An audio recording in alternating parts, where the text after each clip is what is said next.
defensa personal, pero no es efectivo si cuando te atacan no te defiendes. Puedes quizás estudiar cocina internacional, pero no sirve si tú eres el que pregunta qué comemos hoy día. ¿Alguien? Porque quien tiene esos estudios debe generar ideas en esa área. Yo soy el que pregunta en la casa qué comemos hoy, porque yo no cocino tanto. Pero cuando se trata de la palabra de Dios, siempre tengo algo que decir. Que es el área que he escogido para estudiar, para vivir. Pero también sé que la fe debe ser puesta a prueba. De lo contrario, jamás sabremos si es fe. La fe, según Hebreos 11:1, dice que es la fe, la certeza de lo que se espera y la convicción de lo que no se ve.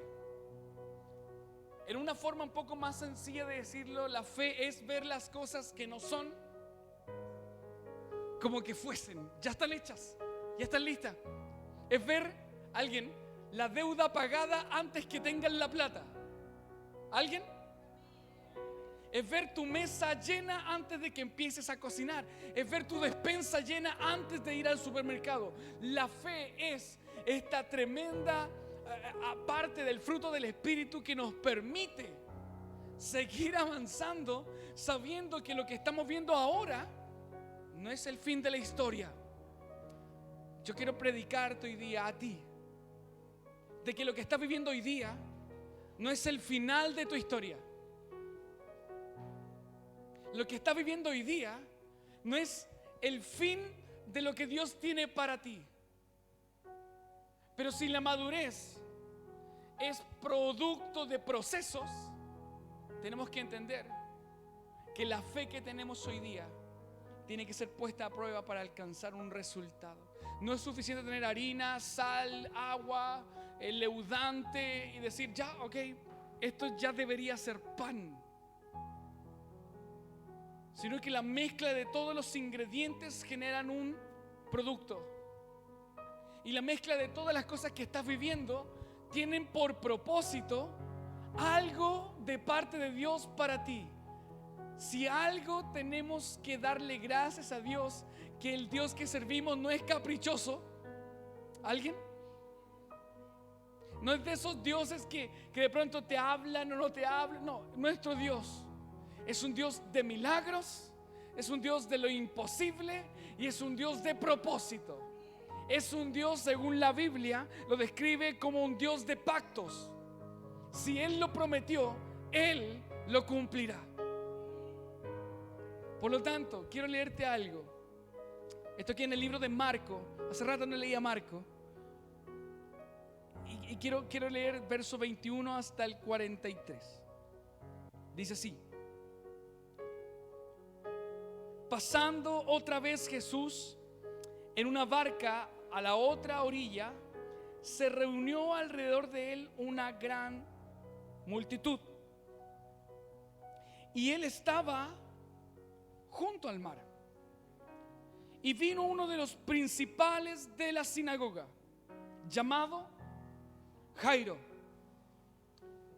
Y luego que le vio, se postró a sus pies y le rogaba mucho, diciendo: mi hija está agonizando, ven y pon las manos sobre ella para que sea salva y vivirá. Fue pues con él y le seguía una gran multitud y le apretaban. Pero una mujer que desde hacía 12 años padecía flujo de sangre, una hemorragia, y había sufrido mucho de muchos médicos y gastado todo lo que tenía y nada había aprovechado, antes le iba peor. Cuando oyó hablar de Jesús, vino por detrás entre la multitud y tocó su manto, porque decía: si tocare tan solo su manto, seré salva. Y enseguida, ipso facto, la fuente de su sangre se secó. Y sintió en el cuerpo que estaba sana de aquel azote. Luego Jesús, conociendo en sí mismo el poder que había salido de él, volviéndose a la multitud, dijo: ¿quién ha tocado mis vestidos? Sus discípulos dijeron: ¿ves que hay una multitud que te aprieta y dices: ¿quién tocó tus vestidos? Pero él miraba alrededor para ver quién había hecho esto. Entonces la mujer, temiendo y temblando, sabiendo lo que en ella había sido hecho, vino y se postró delante de él y le dijo toda la verdad. Y él le dijo: hija, tu fe te ha hecho salva. Ve en paz y queda sana de tu azote. Espera, quiero detenerme ahí. ¿A alguien le gusta esa historia? Interesante. 12 años padeciendo una enfermedad agónica. Y en un momento, un toque del Señor, Dios sana todo. ¿Alguien cree en ese milagro? La pregunta es: ¿qué pasó con el milagro de la primera persona que hablé yo? Había un hombre llamado Jairo, que tenía a su hija que estaba a punto de morir. Pero esta mujer vino y interrumpió ese viaje. Iba caminando Jairo con el maestro y viene esta mujer, busca lo suyo y se va. Recibe su milagro y se va. Y entre esa historia, debo decirte que esta mujer interrumpió la historia de Jairo. ¿Alguna vez te ha pasado que tú vas por lo tuyo, a la presencia de Dios, en tu casa, y de pronto algo interrumpe tu crecimiento? Un par de ustedes, ¿no? Algo interrumpe tu paz, algo interrumpe tu gozo, y tú dices: la persona vino, interrumpió y se fue como nada, y tú quedaste ahí. Quiero continuar con la historia porque dice: mientras él aún hablaba, vinieron a casa del principal de la sinagoga diciendo: tu hija murió. Jesús estaba haciendo un milagro, otro milagro, y en esa tardanza la hija murió. ¿Para qué molestas más al maestro? Pero Jesús, luego que oyó lo que le decían, dijo al principal de la sinagoga: no temas, cree solamente. Y no permitió que le siguiese nadie sino Pedro, Jacobo y Juan, hermano de Jacobo. Y vino a la casa del principal de la sinagoga y vio el alboroto y a los que lloraban lamentando mucho, y entrando les dijo: ¿por qué alborotáis y lloráis? La niña no está muerta.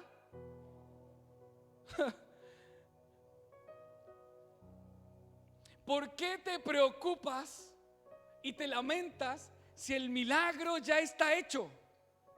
Iglesia, no importa que te den por muerto. ¿Alguien? Yo sé que le estoy hablando a alguien y esa persona quizás no está tan entusiasmada porque le voy a decir un par de verdades, pero sé que no estás muerta, solo duerme.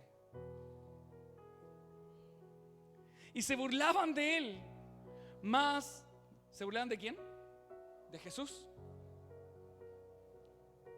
Y se burlaban de Jesús, mas él, echando fuera a todos, tomó al padre y a la madre de la niña y a los que estaban con él, y entró donde estaba la niña, y tomando la mano de la niña le dijo: Talita cumi, que traducido es: niña, a ti te digo, levántate. Y luego, alguien que se llene con una sonrisa ahí su rostro, y luego, como cuando se te enferma un hijo, un nieto, ¿alguien? Y luego la niña se levantó y andaba, pues tenía 12 años. ¿Cuántos años la mujer de flujo de sangre tenía la enfermedad? ¿Cuántos años tenía la niña que Dios resucitó?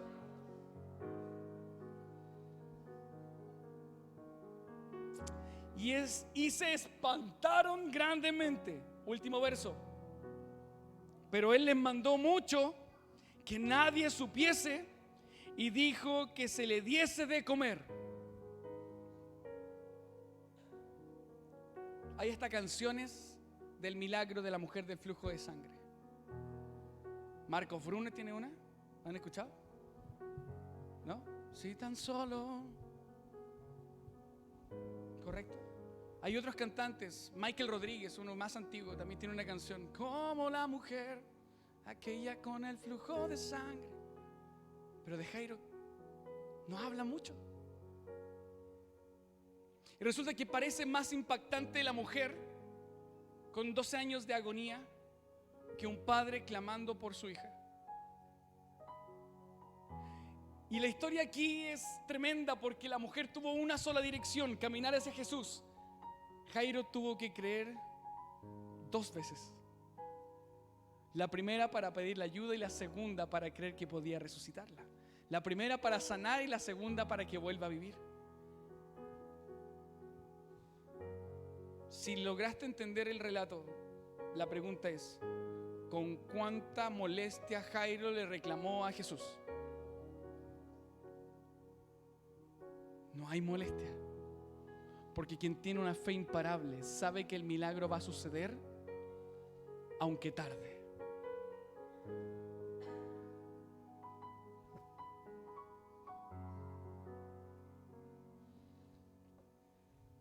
Quiero hablarte un poco de esto porque sé que algunos de ustedes necesitan su milagro, pero en su vida han tenido vivencias que han interrumpido el crecimiento, y el llamado de Dios se ha habido interrumpido sencillamente porque alguien hizo algo al respecto. Ya sea que alguien te ganó el lugar, o que tuvo quizás una chispa mayor y tú querías servir en alguna iglesia y no se dio, o que en tu casa quisiste hacer algo y alguien lo interrumpió. Yo quiero hablarle a un par de ustedes, si no es a todos, de algunos aspectos que necesitamos entender para recibir el milagro, aunque sea interrumpido, aunque seamos golpeados. ¿Hay algo que golpee más a un padre que un hijo se enferme? Ni siquiera perder el trabajo es tan importante como cuando se te enferma un hijo. Pero debo decirte que tú naciste para no dar a luz, sino para ser luz. Dios te llamó porque sabe que tú no eres igual, y que mientras Dios hace milagros a tu alrededor, tú de pronto quedas ahí como diciendo: ¿y cuándo me toca? Sí te toca, porque lo que Dios te dio es tuyo y no pretende Dios quitártelo. Pero necesito explicarte cuál es lo primero que logró tener Jairo para lograr su milagro al final. ¿Sabes qué es lo primero? Reconocer tu necesidad. Yo debo decirte que ser vulnerable no es ser débil, sino que ser vulnerable es reconocer que no puedes con todo y necesitas ayuda. Algunos de ustedes han pensado lo siguiente: se enferman y dice: ¿para qué voy al médico? ¿Para qué lo voy a molestar? Estoy enferma, pero ¿para qué voy al médico? ¿Para qué lo voy a molestar? De estar ocupado. Si estás enfermo, vas porque se supone que ella no te puede sanar a ti.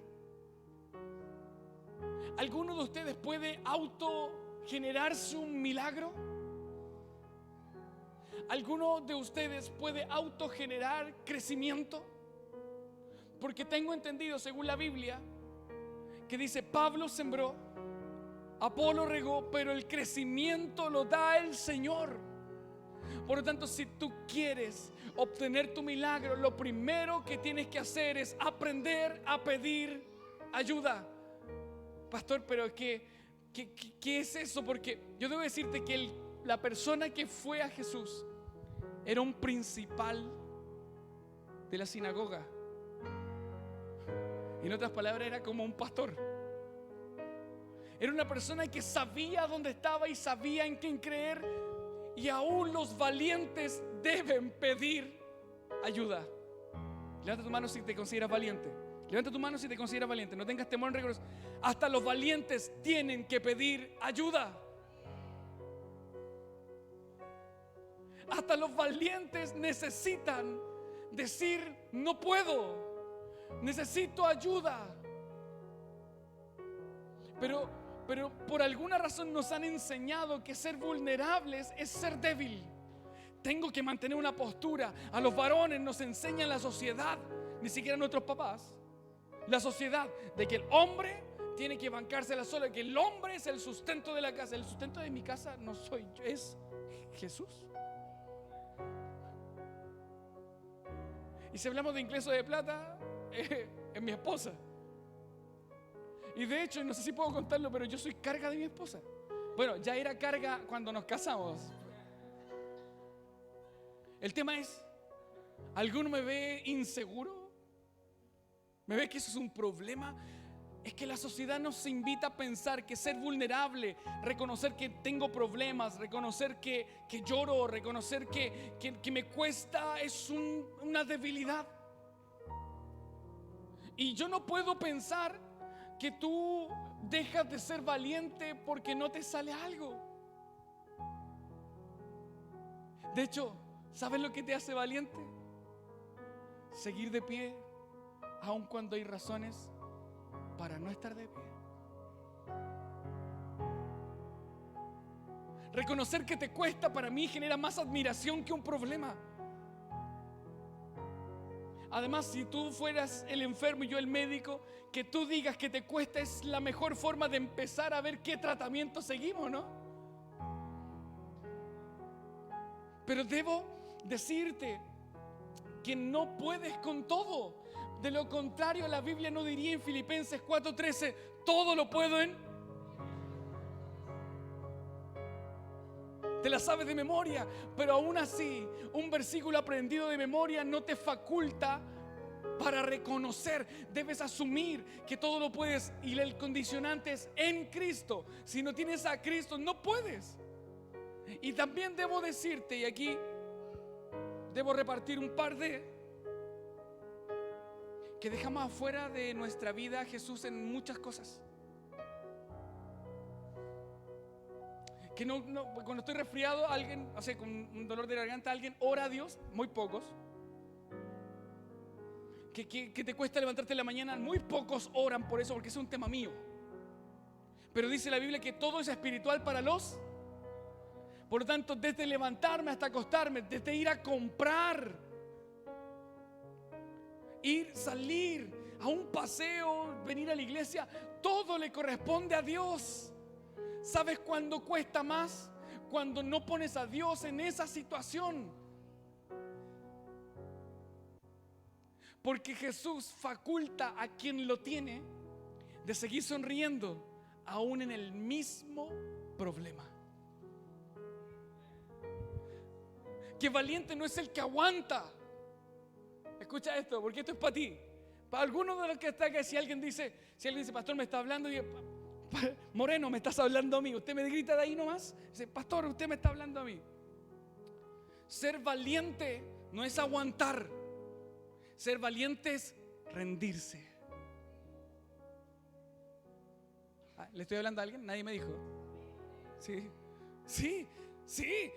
Es que a veces pensamos que ser fuerte es no darle problemas a nadie. Es que no quiero molestar.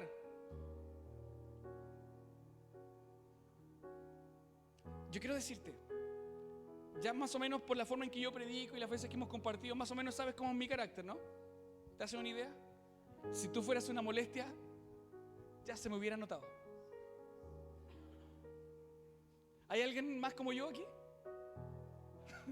Sí. Si fuesen una molestia, ya se nos hubiese notado, ¿no? A mi esposa es dulce, ella problema, pero si tú fueses un problema para mí, ya se me hubiera notado hace rato. Lo que estoy esperando es que entiendas que estoy para servirte, que estoy para ayudarte, que no quiero después recoger los pedazos. ¿Alguien? ¿Por qué no podemos mejor prevenir? Y para eso Jairo fue a Jesús antes de que su hija muriera.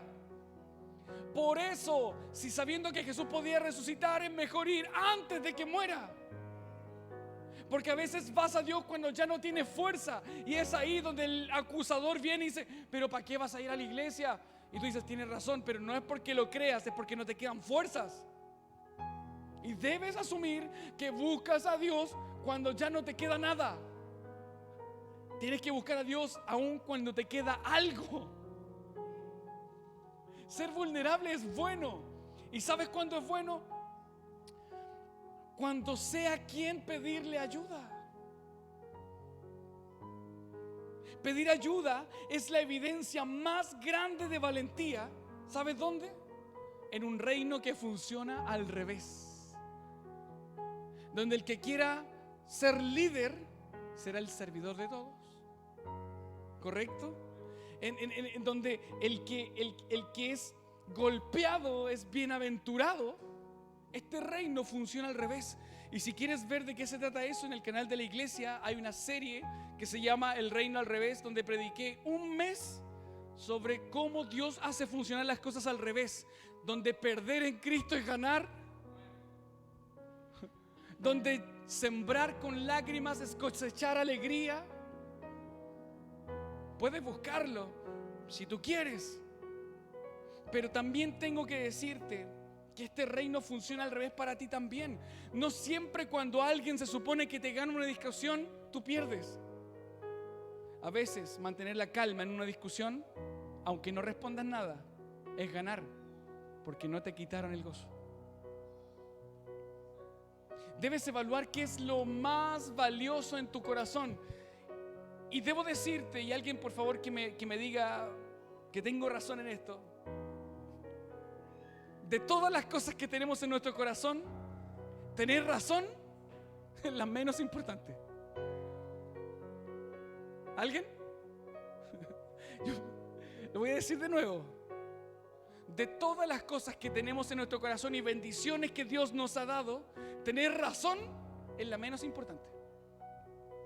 Yo prefiero la paz que tener razón. ¿Alguien más? Yo prefiero dormir tranquilo que tener razón. Yo prefiero llevarme bien con mis hermanos que tener razón. Porque tener razón no es suficiente para ganar un argumento. Tener razón va de la mano con tener una buena forma de explicarlo, ¿o no? Entonces tener razón no es suficiente. De hecho, en mí es lo menos importante. Antes era muy combativo. Los que me conocen, si es que está conectado a alguien ahí en Instagram, antes yo era muy combativo y no me arrancaba de ni una discusión. Ahí, campeón de debate. Y ahora, yo le decía, parece que a la Cami, no me acuerdo, lo he dicho abiertamente. Ahora hasta me da pena cuando hay una discusión, así como mi hija me dice: estáis viejito. Me da pena. Así que hay una discusión y como me da pena. Porque ya tener razón es lo menos importante para mí. ¿Para ti también? Si Dios es contigo, ¿quién contra ti? Dice la Biblia que tenemos abogado para con Dios. ¿A quién? A Jesús. Y un abogado se supone que defiende a un acusado, ¿no? Si alguien te acusa de alguien, de algo, se asegura de que sea mentira. Y si es mentira, no te defiendas. El que no hace nada. Y tienes un buen abogado que no solamente te va a sacar libre, sino va a hacer que el otro que te acusó te pague. ¿Alguien quiere eso, no?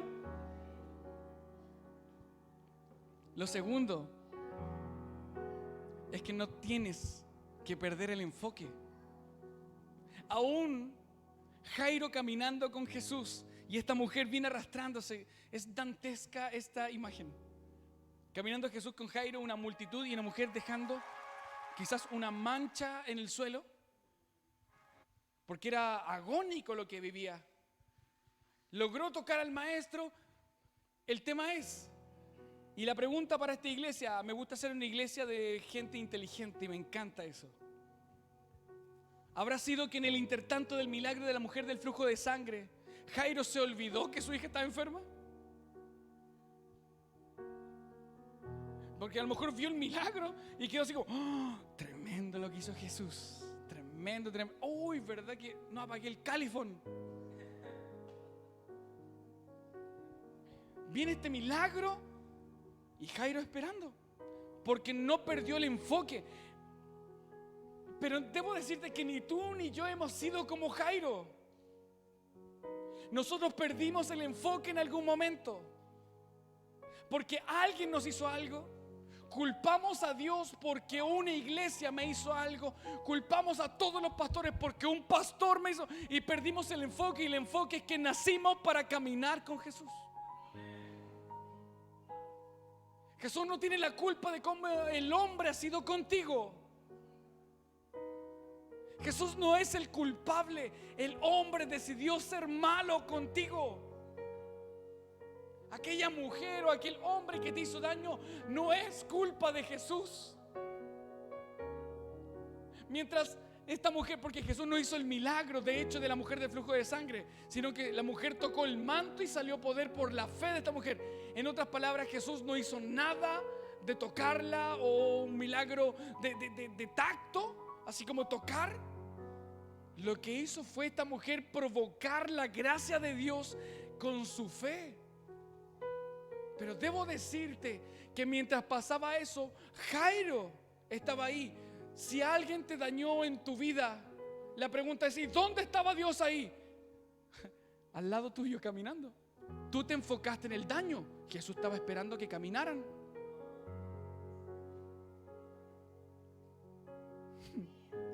¿Dónde estaba Jesús cuando esa persona fue injusto conmigo? Al lado tuyo. Porque mientras tú estabas mirando ahí todo el daño que habían hecho, Dios estaba esperando al lado tuyo diciendo: ¿ya? Como niño, así como, ¿y cuándo nos vamos? ¿Y cuándo nos vamos? ¿Y a qué hora llegamos? Dios tiene toda la intención de bendecirte. Dios te ama, pero fuiste tú quien perdió el enfoque. Dios no pierde el enfoque, Dios es el enfoque. Pero tú miraste el daño. ¿Has notado esta capacidad tan increíble de mala forma del hombre, que accidente que hay? En vez de ir por ayuda, ocupar el mismo teléfono para llamar a la policía, bomberos o ambulancia, graban. Y así nosotros, cuando alguien nos hace un daño, le sacamos foto, grabamos un video y lo recordamos toda la vida. Jairo no me llama, o sea, yo pienso que Jairo se alegró por el milagro de la mujer, pero sin olvidarse de que tenía en pausa un milagro propio.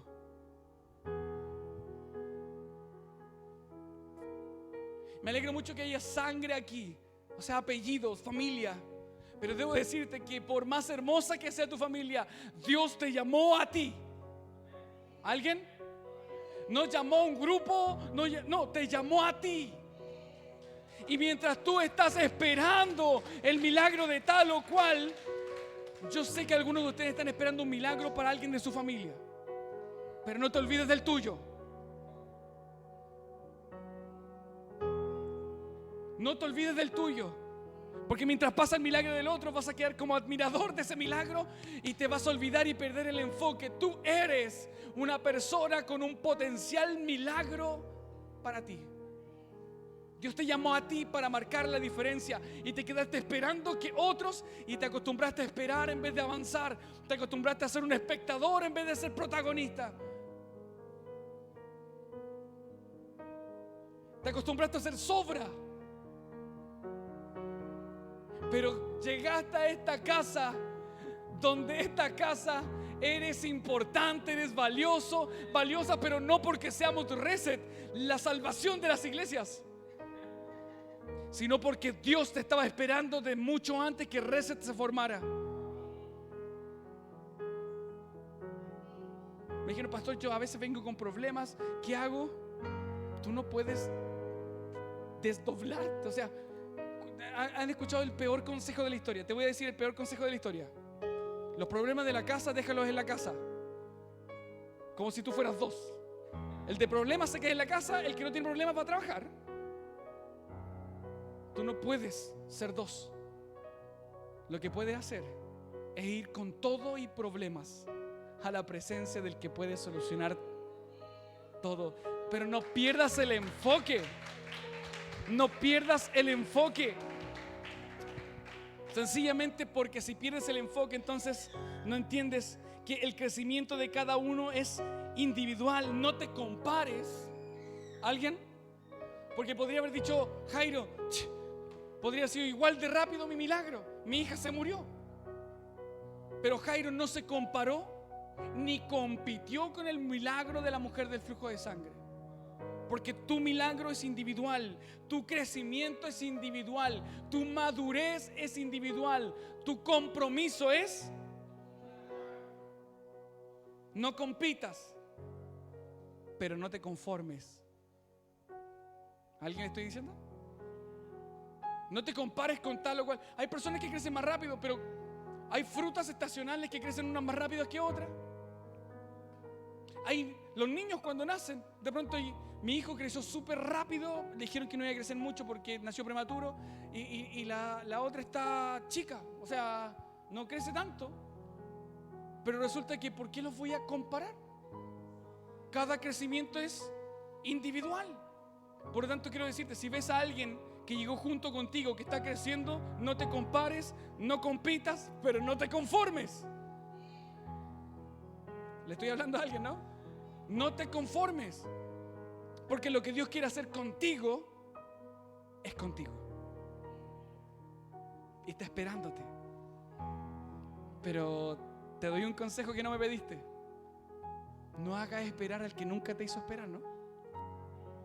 La principal razón, y escucha esto, te va a gustar, porque yo cuando lo estaba escribiendo me gustó, pero tenemos gustos distintos, así que quizás no, bueno, no sé, me confundí.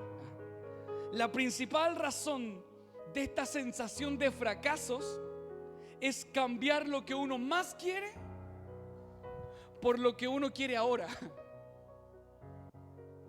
¿Alguien?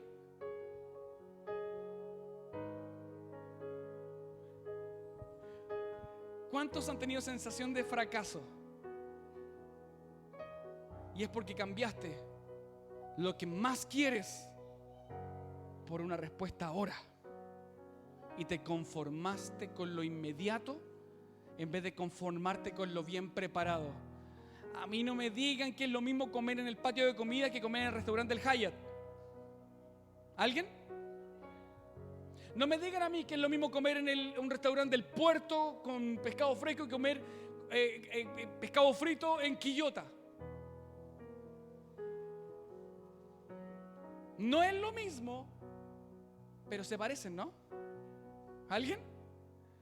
Pero lo grande de Dios no se parece a lo inmediato que tú quieres, porque eres tan importante para Dios que Dios está cocinando algo para ti y se está tomando su tiempo. Por favor, alguien que lo crea aquí hoy día. Dios está cocinando algo para ti tan bueno que se está tomando su tiempo. Y cuando esté listo a decir, mesa servida, a comer, y luego leemos el Salmo y dice, aderezas mesas delante de mis angustiadores. Los que quisieron verme mal, ahora está la mesa servida y yo estoy comiendo, papá está en el centro de la mesa y yo tranquilo. Pero Dios no va a apurar su proceso porque tú quieres ahora. ¿A quién le gusta el pancito amasado? Pero no lo puedes meter un minuto al horno y después comértelo. Tarda. Y los que saben de pan saben que hay un proceso, que no solamente meterlo al horno, hay que leudarlo, hay que esperar. No es al tiro. Pero si quieres algo bueno, tienes que esperar.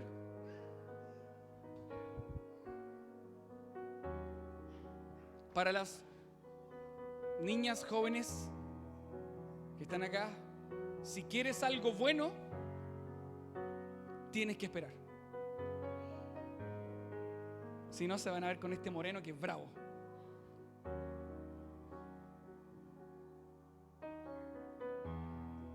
Si tú quieres algo bueno, tienes que esperar.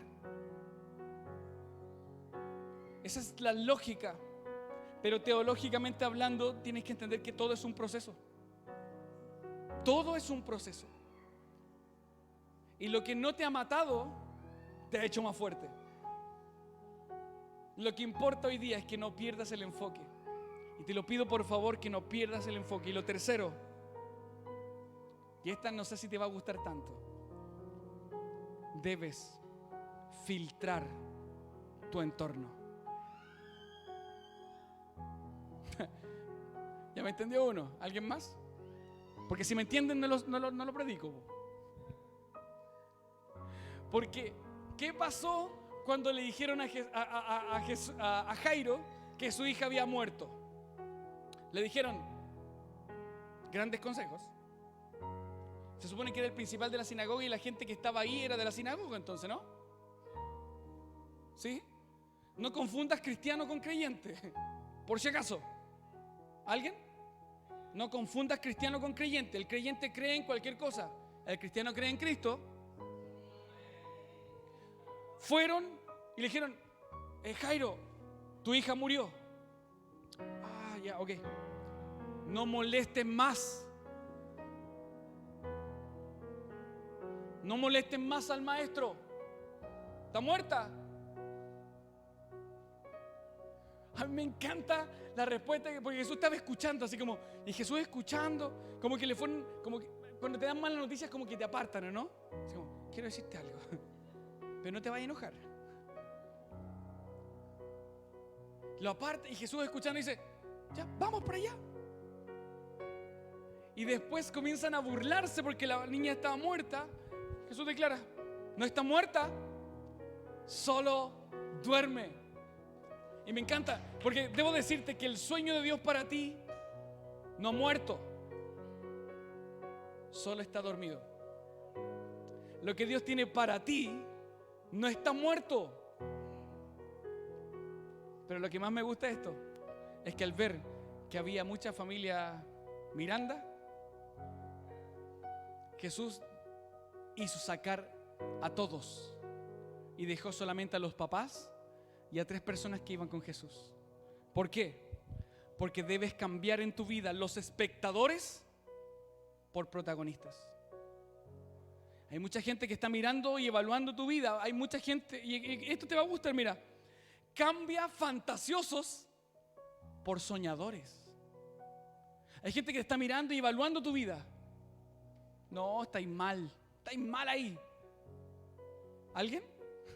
No, estáis mal, tú estás mal. Curiosamente siempre los cristianos estamos mal.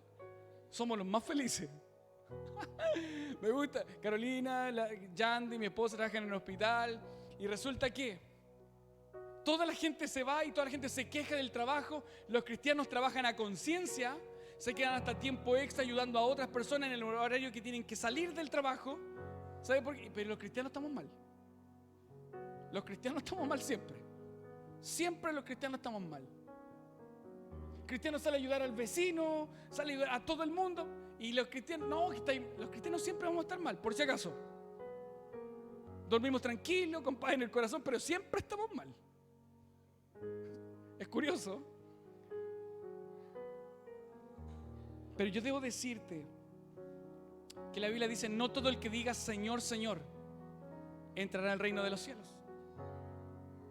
Como también debo decirte que no toda la gente que te rodea quiere tu bienestar. A veces solo es sangre, a veces solo es apellido. Porque la gente que estaba ahí en la casa de la niña que había fallecido debe haber sido gente cercana. Pero mira, las personas no son desechables, pero debes filtrar quiénes son voces autorizadas y quiénes son solo opinólogos. Hay gente que le gusta opinar de la vida de los demás. Te voy a dar un consejo que no me pediste. Segundo consejo que no me pediste. Yo no recibo ninguna crítica constructiva de alguien que no haya construido algo. Porque todos son DT desde la pantalla, ¿no? Todos son directores técnicos mirando el partido desde su casa. Todos son jugadores profesionales mirando el partido desde la tele. Pero solamente tú sabes lo que a ti te ha costado. Alguien que me diga un amén fuerte. Solamente tú sabes cuántas lágrimas tú has derramado. Para que después vengan a criticar tu familia. Para que vengan a criticar tu fe. Para que vengan a criticar la forma en que te conduces. Yo debo decirte que debes filtrar tu entorno y dejar solamente a tu alrededor personas que te sumen, personas que te alienten, personas que te amen y que no quieran cambiarte. ¿Le estoy hablando a alguien o no? ¿Cuánta gente quiere cambiarte? Y si te cambia, ¿con qué me quedo yo? Porque yo te amo como eres. Dios te ama como eres, pero no para que estés siempre como eres. No es cambiarte, ojo, Dios quiere mejorarte. Pero si pierdes tu esencia,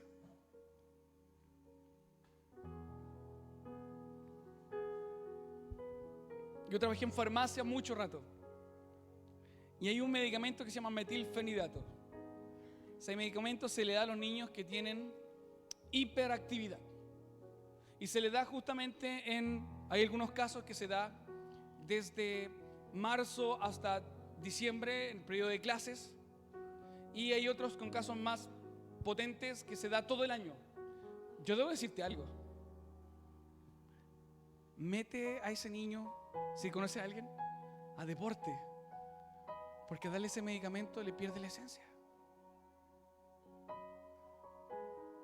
Yo debo decirte que aún siendo yo pro medicamento, pro salud, yo no creo que ese niño esté defectuoso. Puede ser nuestra próxima medalla olímpica. Es tema de perspectiva. Diferente no es malo.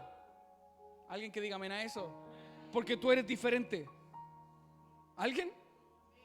Diferente no es malo. Diferente es diferente.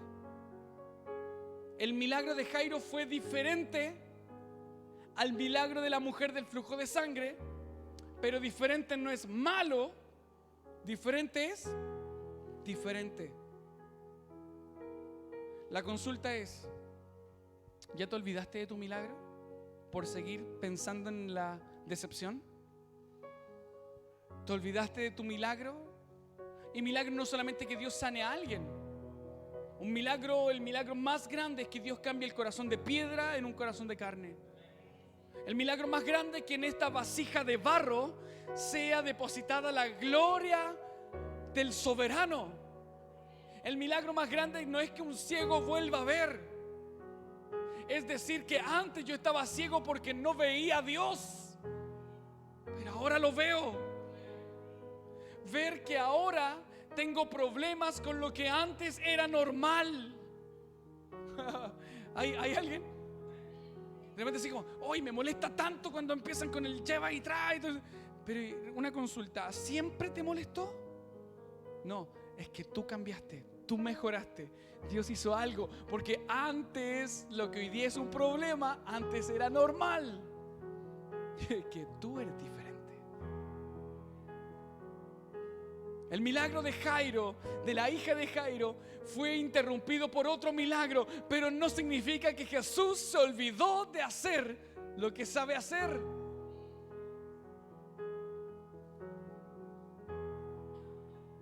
Yo quiero preguntar si esta palabra era para alguien hoy día. Porque debo decirte que Jesús, en el intertanto del milagro de la mujer del flujo de sangre, que hasta canciones le han hecho, Jesús nunca se olvidó de Jairo. Por eso le dice, ya no está muerta, es lo que la gente ve. Yo debo reírme aquí porque la gente te da por muerta, ¿no? Te da como que no te va a funcionar, como que nunca va a pasar nada. Y yo digo, no, ¿para quién estás escuchando? Porque Dios te mira y dice, ¿te dieron por muerta? ¿Te dieron por muerto? Cuando llegaste a una iglesia donde solo te falta decir en qué quieres servir. Es interesante porque el milagro de Dios para tu vida es similar a lo que Jairo vivió. Tu vida ha sido interrumpida por un montón de cosas, pero Dios nunca se ha olvidado de lo que tiene que hacer contigo. Pero así como a Jesús lo apretaba una multitud, así también a ti a veces te ves rodeado de problemas. A veces te ves rodeado de dificultades. A veces te ves envuelto de personas que lo único que te hacen es decir: no puedo, no se puede, no es posible. Bueno, es lo que le pasó a Jesús. Pero aquí están los nuevos Jairo, donde lo que va a pasar es que vamos a esperar nuestro turno solamente. Y vamos a creer que Dios no se ha olvidado de su promesa. Dios no se ha olvidado de su palabra. Dios no se ha olvidado de cumplir lo que te dijo que era tuyo. Pero tampoco debes olvidar que la gracia de Dios puesta en ti también debe ser puesta a prueba.